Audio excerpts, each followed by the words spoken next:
Kita bersatu dalam doa. Syukur bagimu Tuhan.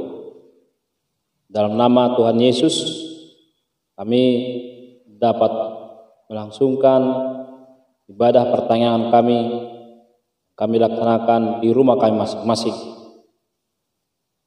Karena itu Tuhan, dalam persekutuan kami dengan firman, kiranya Roh Kudus-Mu yang senantiasa membimbing kami dan mengarahkan hati dan pikiran kami, agar kami Tuhan dalam persekutuan dengan firman-Mu dapat mengerti dan terutama dapat berbuah dalam kehidupan kami, dalam kehidupan sehari-hari. Berkati kami Tuhan, dalam nama Kristus Yesus Tuhan kami berdoa kepadamu. Amin.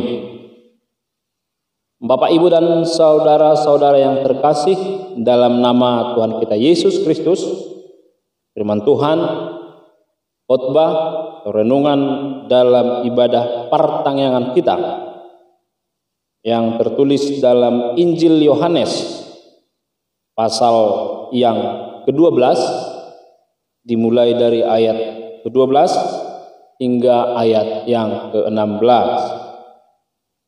Beginilah bunyi firman Tuhan. Keesokan harinya, ketika orang banyak yang datang merayakan pesta mendengar bahwa Yesus sedang di tengah jalan menuju Yerusalem, mereka mengambil daun-daun palem dan pergi menyongsong Dia sambil berseru-seru, "Hosana, diberkatilah Dia yang datang dalam nama Tuhan, Raja Israel." Yesus menemukan seekor keledai muda, lalu Ia naik ke atasnya, seperti ada tertulis, "Jangan takut, hai putri Sion. Lihatlah, Rajamu datang, duduk di atas ekor anak keledai." Mula-mula murid-murid Yesus tidak mengerti akan hal itu, tetapi sesudah Yesus dimuliakan, teringatlah mereka bahwa nas ini mengenai Dia dan bahwa mereka telah melakukannya juga untuk Dia. Demikian bunyi firman Tuhan.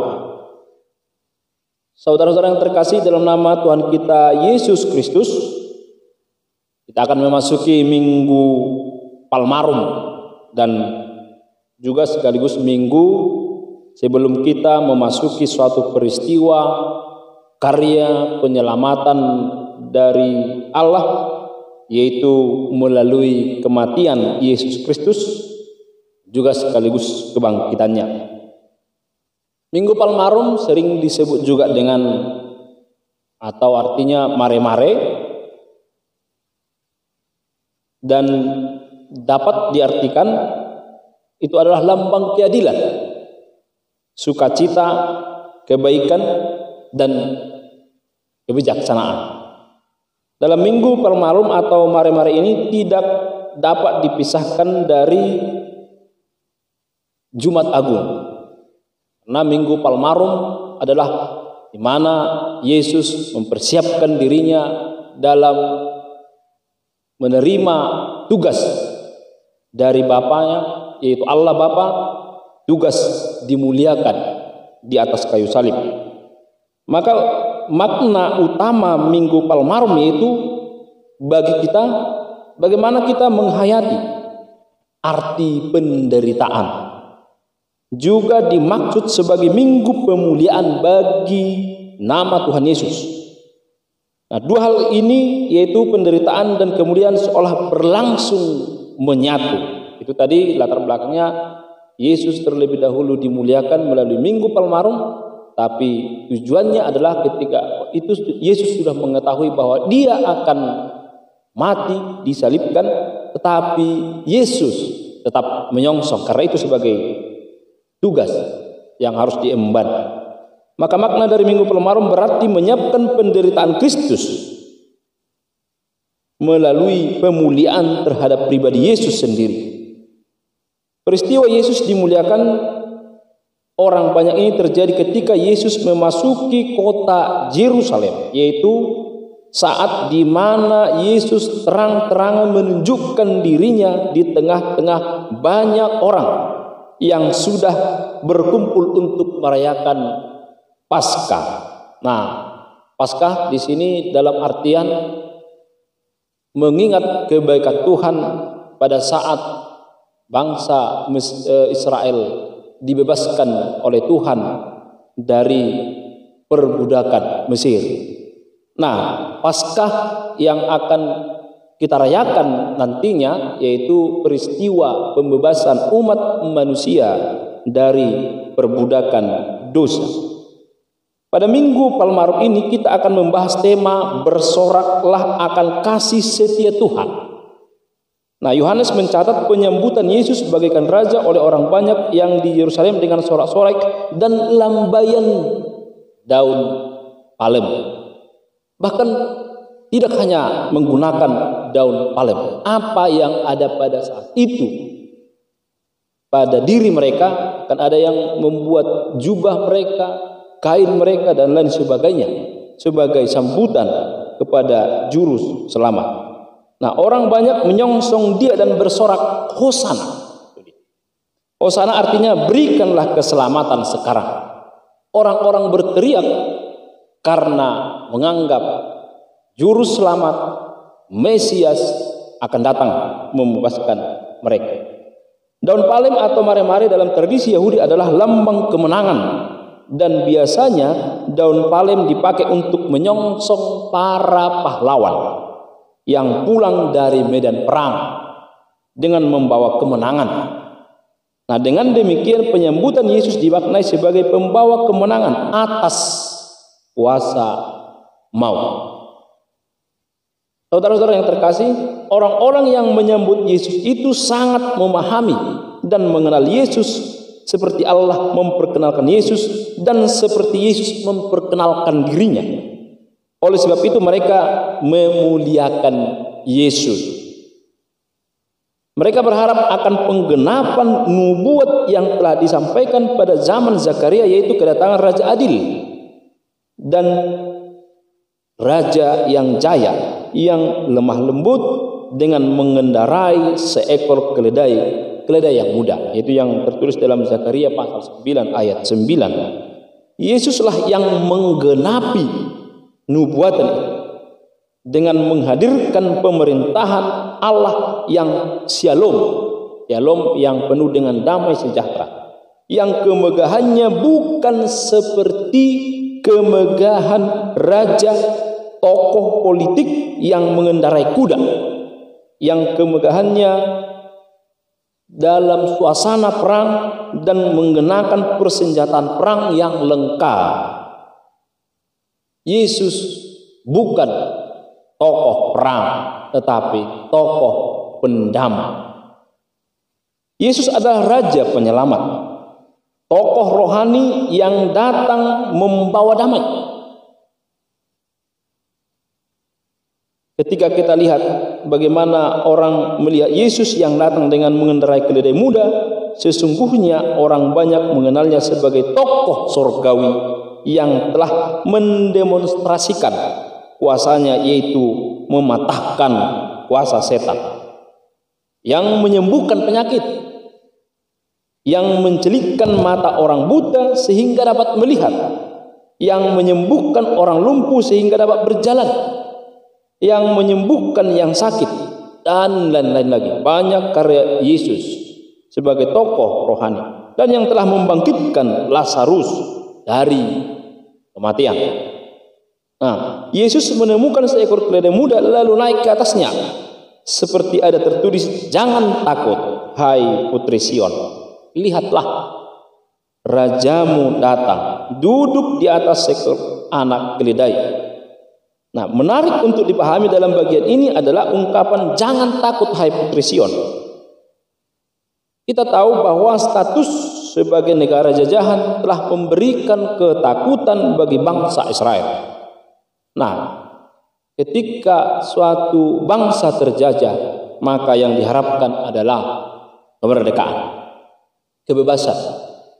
Nah, ketegasan pemerintah Roma bukan lagi sebuah rahasia, melainkan suatu kenyataan bahwa ada ketakutan yang mendalam dalam kehidupan orang Israel pada saat itu. Ada rasa takut di mana-mana. Bahkan kalau kita lihat rasa takut itu ketika Yesus datang seolah-olah itu sirna. Maka mereka sangat mengharapkan, walaupun pemahaman orang banyak pada saat itu, mereka sangat mengharapkan kedatangan Mesias yang membebaskan mereka dari penjajahan, yang membebaskan mereka dari kuasa-kuasa duniawi ini. Nah, jika kita lihat kehidupan sekarang, ada banyak rasa takut. Bukan hanya pada zaman Yesus, bukan hanya pada zaman dahulu, bahkan sampai sekarang juga banyak rasa takut di mana-mana. Banyak orang Kristen yang merasa takut karena tertindas. Banyak orang Kristen takut karena penyakit. Banyak orang Kristen takut karena kemiskinan. Dan masih banyak lagi. Dan jika ditanya mungkin kepada warga jemaat, maka akan menceritakan rasa takut yang dimiliki oleh setiap keluarga atau setiap pribadi. Mungkin kita tidak akan mempunyai banyak waktu untuk menceritakan apa ketakutan kita, apa yang membuat kita tidak bersukacita. Namun yang perlu kita ingat, yang perlu kita ketahui, di mana ada ketakutan, pasti di situ ada sukacita, seperti dalam nas ini. Bangsa Israel ketakutan, tetapi mereka masih sanggup bersukacita, berteriak, bersorak gembira. Nah, orang-orang banyak meskipun dalam suasana ketakutan, tetapi yang paling utama adalah mereka bersukacita karena kehadiran Sang Juru Selamat, yaitu Yesus Kristus itu sendiri. Saudara-saudara yang terkasih, penyambutan Yesus dalam hati kita harus terjadi setiap saat. Bukan hanya pada zaman dahulu mereka menyambut Yesus, tetapi saat ini juga kita harus menyambut Yesus. Orang yang menyambut Tuhan senantiasa memuji dan bersukacita di dalam Dia, sebab di mana Yesus hadir dan disambut, maka akan terjadi kedamaian. Ketika orang melibatkan Yesus dalam proses kehidupannya, maka di situ akan terjadi sukacita, maka di situ akan terjadi kedamaian. Yesus datang dalam kesederhanaannya dan kerendahan hatinya, tetapi orang banyak menyaksikan kemegahan sorga yang besar. Itulah yang membuat mereka berseru, Hosana. Jadi ketakutan duniawi, kesengsaraan duniawi akan sirna ketika kita melihat atau mendengar kemuliaan sorga. Menyambut Yesus harus mempertemukan kita dengan kemuliaan sorga. Maka segala sesuatunya yang kita lakukan harus menyatakan kemuliaan sorga. Jadi bukan atas kehendak kita, bukan atas kehendak keluarga kita, tetapi apa yang kita lakukan adalah menyatakan kemuliaan sorga, menyatakan kehendak Allah. Bukan hanya kata-kata kita yang menyerukan Hosana, keselamatan, tetapi seluruh aspek hidup kita harus menunjukkan bahwa kita adalah orang-orang yang merdeka, orang-orang yang bersukacita karena sudah diselamatkan, orang-orang yang sudah ditebus dari dosa dan diperdamaikan dalam Yesus bagi kemuliaan Allah. Kita jangan seperti orang yang tertindas, tapi kita harus tetap semangat dalam menjalani kehidupan ini. Walaupun memang tadi banyak tantangan, pergumulan, ada banyak kesusahan yang kita hadapi, tapi kita harus mengingat bahwa keselamatan yang diberikan oleh Yesus Kristus jauh lebih berharga, jauh lebih bersukacita dibandingkan dengan apa yang kita terima di dunia ini. Kita ditebus dari segala dosa dan diperdamaikan dalam Yesus bagi kemuliaan Allah. Jadi puncak kedatangan Yesus adalah bagaimana kita menjadi anak-anak Allah. Kita diangkat oleh Allah menjadi anak-anaknya melalui peristiwa dimuliakannya Yesus Kristus. Dalam Minggu Palmarum ini kita diingatkan dan kita dipanggil agar kita turut serta dalam rombongan sukacita yang dibawa oleh Yesus Kristus. Kita harus turut, kita harus ikut, kita harus mau, karena itu adalah rombongan sukacita, itu adalah sorak-sorak sukacita, ulup-ulup. Kita jangan seperti orang dalam istilah bahasa Batak, dalu di ulup-ulup, monang di surak-surak. Kita harus monang di ulup-ulup, dalu di surak-surak. Ulup-ulup itulah yang paling utama. Mungkin saudara-saudara akan merasa bahwa tidak ikut serta dalam suasana sukacita itu karena berbagai hambatan, tantangan, serta pergumulan yang kita hadapi. Ingatlah, hal yang demikian juga dialami oleh saudara-saudara kita seiman, tetapi mereka masih dapat bersukacita karena keselamatan yang dibawa oleh Yesus telah mereka terima. Dang bui akka pangagoni pertibion mangagohon las hatta alani. Kita harus ingat hal yang terpenting. Kristus menyatakan bahwa ia memberikan pengertian kepada semua orang, dan orang yang dimaksudkan itu salah satunya adalah kita. Sama seperti murid sebelum peristiwa itu terjadi, mereka tidak mengerti. Tapi setelah peristiwa dimuliakannya Yesus, baru mereka mengerti. Dengan demikian, maka apakah Tuhan Yesus lakukan dalam kehidupan setiap orang percaya? Kristus menyatakan bahwa ia berkuasa atas setiap orang percaya. Percaya tu Yesus berarti menyerahkan dirinya kepada Yesus. Percaya tu Yesus berarti pasahat alu-aluna tu Yesus. Olsoni rohan. Yang kedua, Kristus menyatakan bahwa ia telah memberikan kelepasan dari rasa takut. Ketika Yesus datang, maka orang-orang bersorak. Hari ini juga Yesus datang di tengah-tengah keluarga kita, di tengah-tengah kehidupan kita, maka kita akan bersorak-sorak, maka kita akan bersukacita. Itulah misi yang dibawa oleh Tuhan Yesus, supaya kita bersukacita bersamanya. Dan ketiga, Kristus menyatakan bahwa ia memberikan pengertian kepada semua orang.